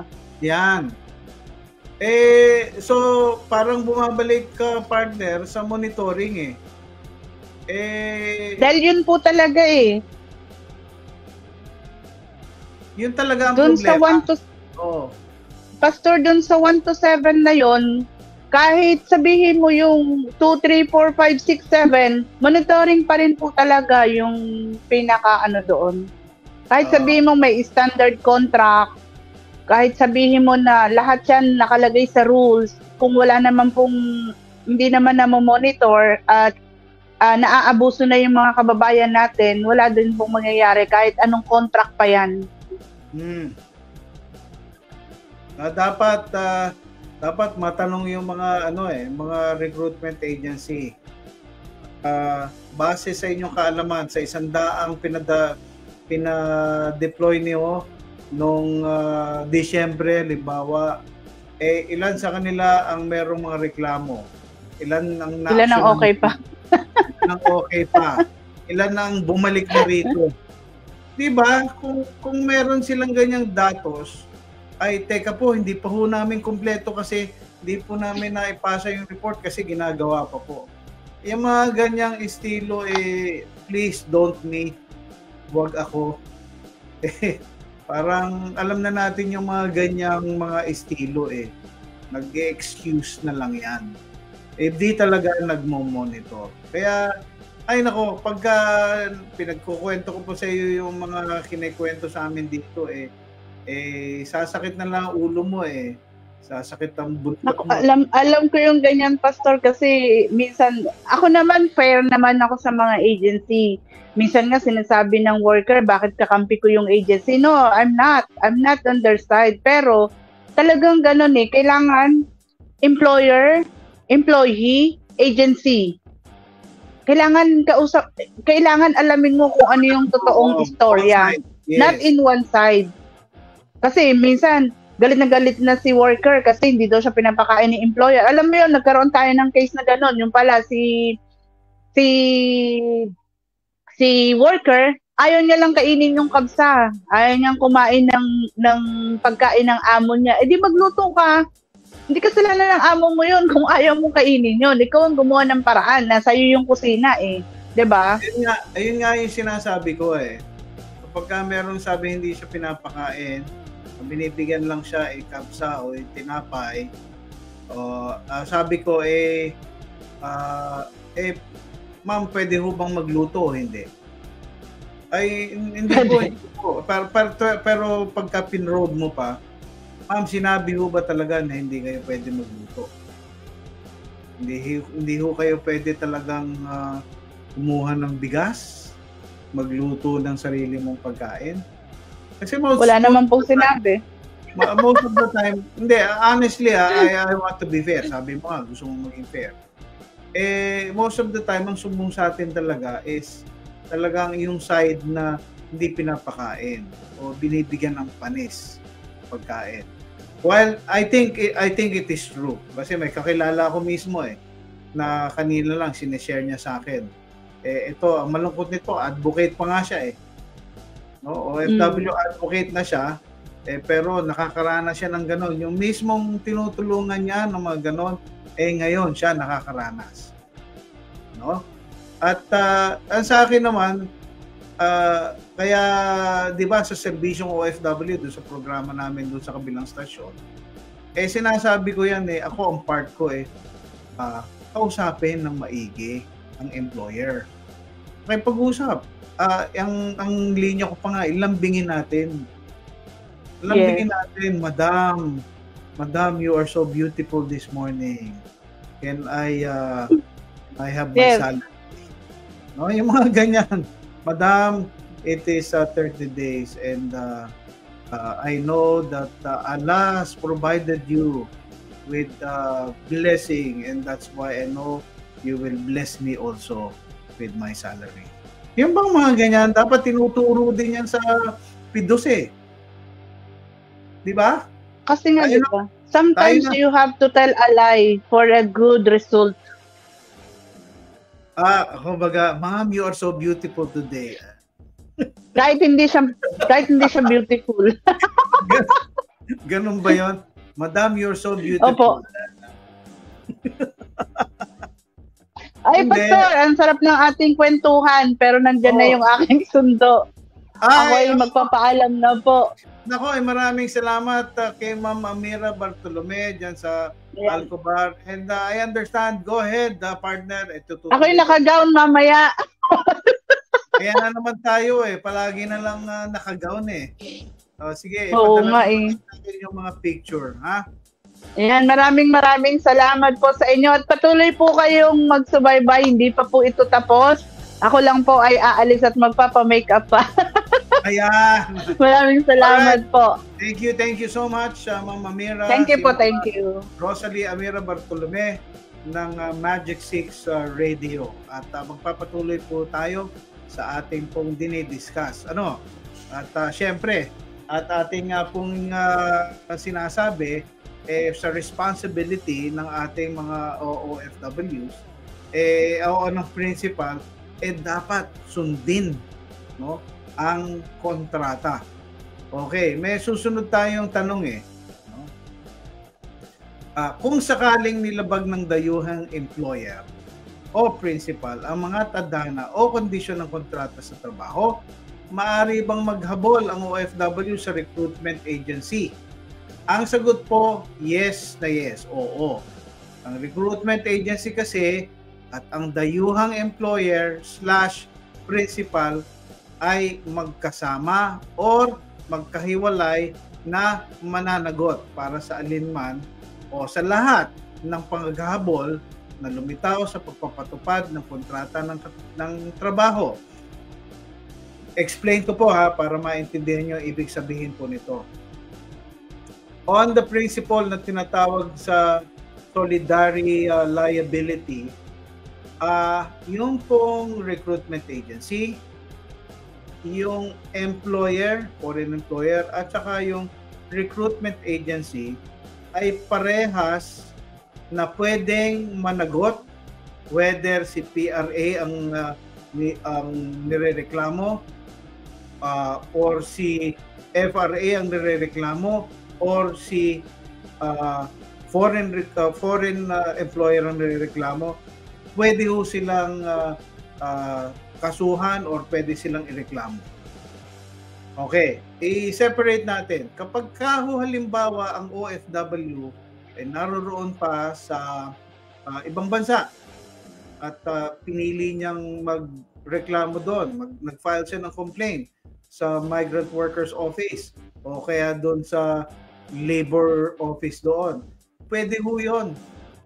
Ang pwedeng ireklamo ay si employer or kung ang hindi umaksyon si recruitment agency o foreign recruitment agency, pwedeng si MWO as the proper office o Migrant Workers Office na nagbibigay ng accreditation na sila ay makapag-recruit ng mga Pilipino papunta sa bansang yun. Yun ang pwedeng ireklamo at doon sila paghaharapin. Alright? Pagka naman po sila inanti dito sa Pilipinas na, syempre, hindi mo naman madidemanda or mako-complain si foreign recruitment agency, nandun sa ibang bansa yun. Si employer din, nandun sa ibang bansa yun. So, si Philippine Recruitment Agency ang iyong pwedeng habulin o i-complain. And kadalasan, ganyan po ang nangyayari dito sa mga lumalapit sa Global Filipino Movement. At sinasabihan natin sila base doon sa aming analysis sa kanila pong kwento sa mga nangyari sa kanila. Nagre-recommend po kami, nag-endorse sa proper agency katulad ng Department of Migrant Workers for their complaint to be addressed with. Okay? So pwede po. No? May habol, ang tanong is may habol ba? Pwede po. Pwede siyang habulin. Alright? Okay? Susunod na question. Ano ang ilan sa mga obligasyon ng isang OFW? Dito naman tayo sa kumbaga ano naman ang dapat na maging actuation or responsibility ni overseas Filipino worker. And I'm not just talking of kung ikaw man ay laborer, ikaw ay karpentero, ikaw ay domestic worker, kung ikaw man ay isang professional, no? Para sa lahat po ito ng mga overseas Filipino workers. Anong unang-una, ang OFW dapat sumunod sa mga tadhana o kondisyon ng kanyang kontrata sa trabaho. Kung ini-expect nyo na ang ating employer ay sumunod sa nakasulat sa ating employment contract, ay dapat tayo rin po. Okay? Dapat tayo rin po. And I'm addressing those who are, kumbaga, yung mga nag-abscond, yung basta nag-jump ship o hindi tinutuloy ang kanilang kontrata. While you may have your personal reasons, yung pong pagtitigil ng inyong kontrata, pag-terminate, pag-abscond, ano ho yan may liability ho tayo pagka ganyan po. Ano po? Pangalawa, sumunod sa mga batas, kaugalian at tradisyon ng host na bansa. Kanina, dinidiscuss ko yan, na may nakita akong isang OFW na kararating lang doon. Ito na nga, nyelpi, meron pang video, tapos pinapakita pa yung video ng mga Arabong kumakain. Naku, bawal na bawal po. Iha. Naku, baka mamaya-maya nadidinig na naman kita, nagme-message nga, Pasto, pauwi na po ko. Bakit? Huwag mo nang sagutin kasi doon sa picture. Yan na yun.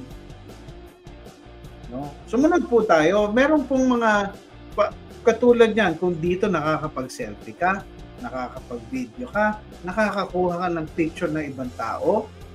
And by the way, meron ho tayong batas dyan, no? Yung meron tayong privacy law na hindi ho tayo pwedeng basta kumuha ng picture or picturean ng isang tao o mga grupo ng mga tao o property o anuman nang basta-basta kung wala tayong permiso na ibinigay sa atin.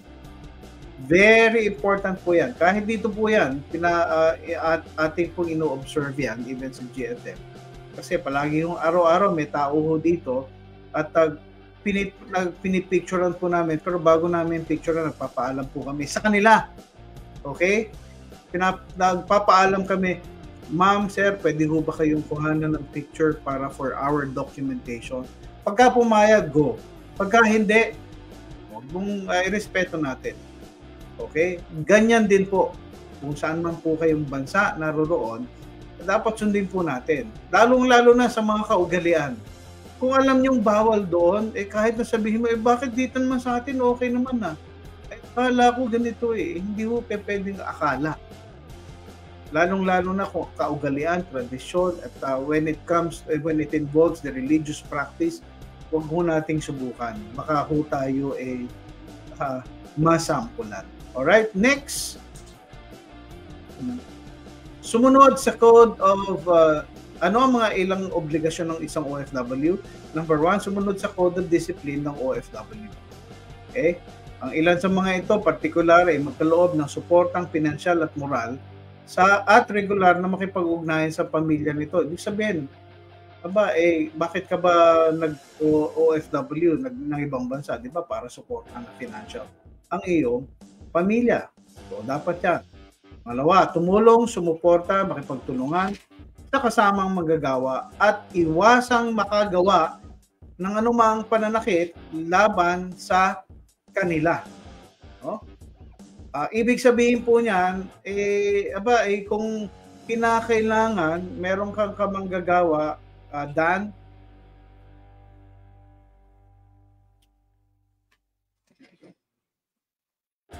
tumulong, sumorta, makipagtulungan sa kasamang manggagawa at iwasang makagawa ng anumang pananakit laban sa kanila. Ibig sabihin, it's never good, no? Kapag meron kang nakitang naapi, no? At or ikaw din ay makapag-api o makapanakit. Huwag po natin gawin 'yan, no? At mas lalo ho tayong madadali ang ating pag-uwi. Sumunod sa mga batas ng Pilipinas at maging embahador ng goodwill. Ang ibig sabihin lamang po niyan, just as you are there, no? Just as you are there as an OFW representing the Philippines, you are also an ambassador of goodwill. Ano ibig sabihin? Represent mo ng tama ang Pilipinas. Pilipino ka. You behave. Dahil pagka nakita nila yung kasamaan ng kaugalian mo at na-identify ka as Pilipino, sinong masama? Buong Pilipinas. Mga Pilipino talaga, no? Na-identify na ho tayo kapag pinakawalan niyo pa yung sarili niyo na para kayong nakawala sa kulungan, tapos doon pa kayo nagkalat ng inyong lagim, hindi ho kayo sumusunod sa pagiging ambassador of goodwill. Okay? At panghuli, ipasa ang tunay o ipasa ang tunay at wastong impormasyon o ipasa ang tunay at wastong impormasyon kaugnay ng aplikasyon sa trabaho. Huwag na ho tayong mag-attempt na kumuha ng diploma sa University of Recto. No?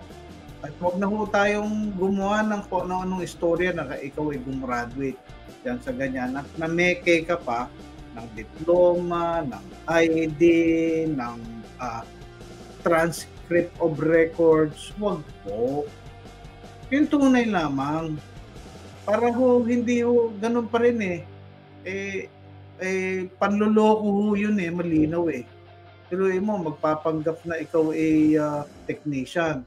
Yung pala, hindi ka naman talaga technician o kaya ikaw ay dentista. Yung pala, mekaniko ka. Anong gagawin mo sa ngipin? No? I-change oil mo. O kaya i-overhaul mo. O hindi po ganoon. Dapat ho wasto ang ating pag-uugali at tama. Okay? Meron pa ba? Wala na. At dyan tayo nagtapos. At least, na-discuss namin sa inyo, ito kasi yung mga lumalabas na ating mga iba't ibang mga kwento, nilalapit sa ating problema. Yan yung mga lumalabas na paulit-ulit. At sana, nakakuha kayo ng vital information dyan. Meron tayong comment na babasahin. Sabi ni Marel,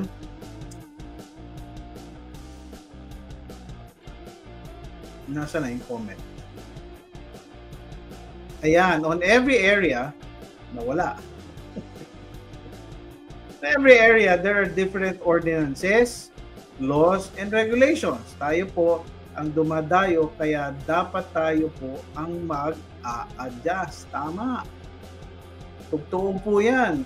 Tayo ang dumayo May batas doon. At kung yung batas na yon, huwag nyo na ho i-argue na sa Pilipinas kasi pwede to Naku naman, ayoko nang madinig yung mga ganyang excuse. Naalala ko nung kami ay first time namin pumunta sa Singapore. No?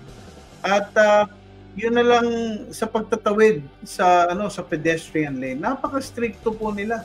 Meron lang isang nag-deviate, yung parang nagmamadali, nag-shortcut. Merong na pumunan na Singaporean Guess kung anong lahi yung pinuna. O yun na yun. No? Napagalitan pa siya tuloy sa harapan ko pa. No? At dahil tumawid siya, nagmamadali. Okay? So, ibig sabihin, respeto natin. Gusto natin sila kapag nandito sila, we also expect them to follow our laws, our rules here. Likewise, pag tayo naman ang nandoon, we have to follow their rules, the regulation, kasi yun yung batas na kanilang pinapairal. Okay? So, mga kababayani, kung kayo po ay merong mga nais na gusto nating i-discuss or topic that you think is vital for the information ng ating mga nanonood, lalong-lalo na po dito sa programang On The Move, Agarang Aksyon ng GFM. Sumulat lamang po kayo, magbigay po kayo ng email sa akin sa helpdesk@globalfilipinomovement.com at susundin ko po yung kung ano yung i-suggest nyo po dyan.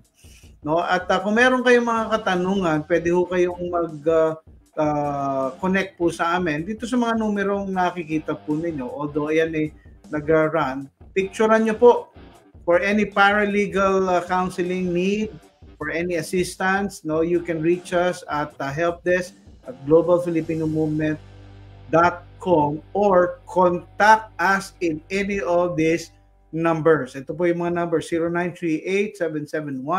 0938-771-5088, 0915-886-4334, at 0917-626-8591. Landline po namin ay 8669-1808. So, pwede nyo pong i-contact ang mga numero pong iyan para po kayo ay maka-receive ng mga sagot sa inyong mga katanungan. As always, we are here to serve you. Kami po ang Global Filipino Movement na patuloy na naglilingkod para sa mga overseas Filipino workers. Kasama na rin siyempre ang kanilang pamilya. Nagpapasalamat na po ang programa pong ito at bago ako magtapos, let me share with you an inspiring quote from the scripture found in Psalms 37 verse 4. Take delight in the Lord and He will give you the desires of your heart. At sa Tagalog, sa Panginoon mo hanapin ang kaligayahan at ibibigay niya sa iyo ang ninanais mo. Alam mo, totoo po ang sinasabi sa Bibliang ito. Kapag ka ang ninanais mo o ang kaligayahan mo ay hinahanap mo hindi sa mga iba't ibang mga bagay, sa material na bagay, sa salapi, o sa karir mo, o kaya sa trabaho mo, kadalasan di po dyan nakukuha ang tunay na kasiyahan o kaligayahan. Kadalasan, ang sekreto pala ay pagtuunan natin na ang Panginoon, sa Panginoon natin hanapin ang kaligayahan. Kasi ito ang totoo, ibibigay niya sa iyo ang ninanais mo. Kaibigan, kung gusto mong intindihin yon, basahin mo po ang mahal na salita ng Diyos. Lalong-lalo na, malapit na ang Semana Santa, it's time to reflect on the things that are more important, the things that are eternal and everlasting. And I really highly suggest, magbasa po tayo ng Biblia para maintindihan natin ano ba ang mensahe ng Diyos para sa ating buhay. Ayan, diyan po tayo magtatapos at muli kami po ay nagpapasalamat sa ating pong butihing mayor ng Guagua, si Mayor Anthony Joseph Torres, at kay Sir Aldwin Malyari ng station manager ng Radyo Guagua 99.9 FM radio station. Bukas po, nandiyan po kami sa San Fernando, Pampanga.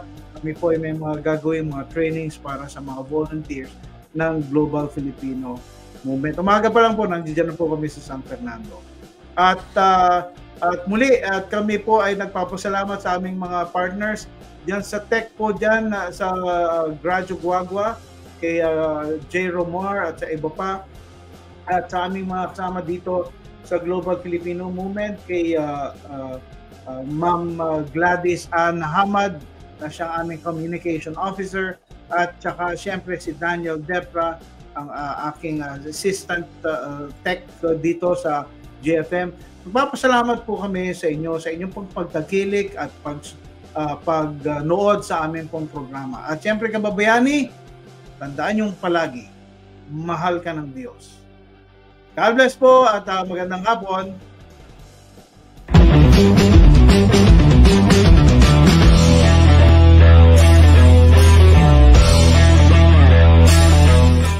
Bata, mag-a-abroad ka ba?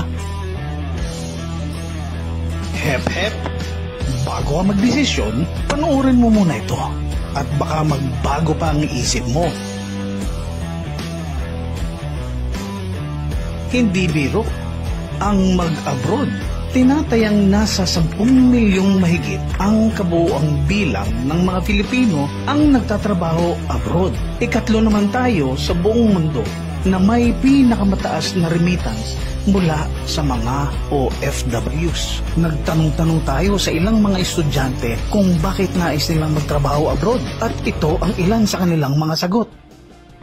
Walang mahanap na trabaho dito. Gusto kong kumita ng mas malaki. Hindi kayang bumuhay ng pamilya ang sweldo dito. Gusto kong subukan ang karir sa ibang bansa habang bata pa. Gusto kong pag-aralin ang aking mga kapatid. Gusto kong ipagamot ang nanay o tatay ko. Nangangarap ako na mamuhay sa ibang bansa. Gusto kong makaipon para mabili ko ang lupang sinasaka ni tatay. Sa pag-abroad, merong mga risks at mga challenges. Maraming challenge ang haharapin mo sa pag-abroad. Tulad na lang ng pagkakaiba ng kultura at lingwahe, ibang tradisyon, relihiyon, pagkakaiba sa pananamit. Mayroong lugar na sobrang init, meron din naman sobrang lamig. At huwag ka nang maghahanap ng only rice. Siguradong wala niyan sa lugar na iyong pupuntahan. May video ka ba? Baka wala din. May mga makakatrabaho ka na iba ang ugali at pamamaraan sa pagtatrabaho. Malamang na mas maunlad ang teknolohiyang gamit nila kaysa sa atin. At naku, kapag tumama ang homesick, malayo ka sa mga kapatid mo, sa tatay mo, sa nanay mo, sa mga tropa mo, sa piyesta, sa birthday party, binyagan, galaan at iba pa. At pagka nagkasakit ka, walang mag-aalaga na nanay sa iyo.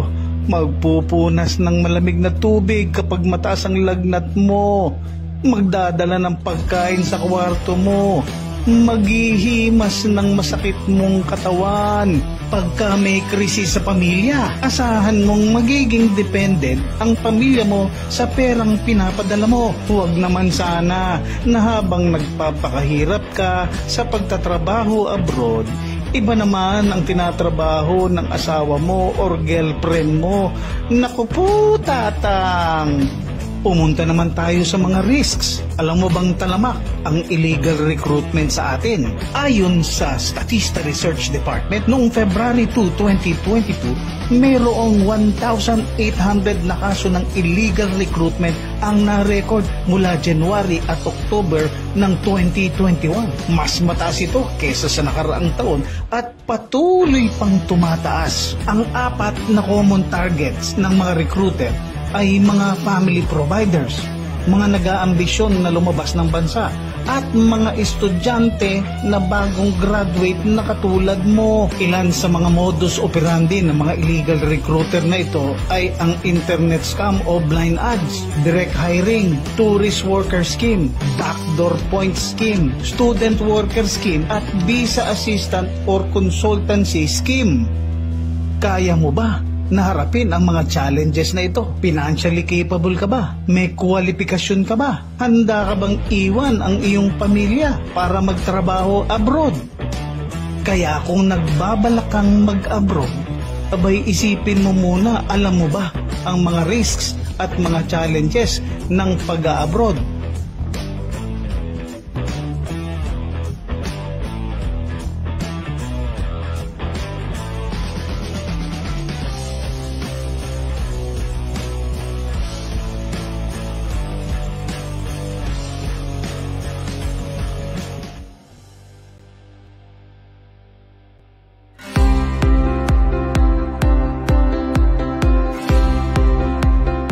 Pamilyang buo, maayos na pamumuhay, malalim na pananampalataya, kapaki-pakinabang sa ating bansa at sa bansang pinagtatrabahuhan.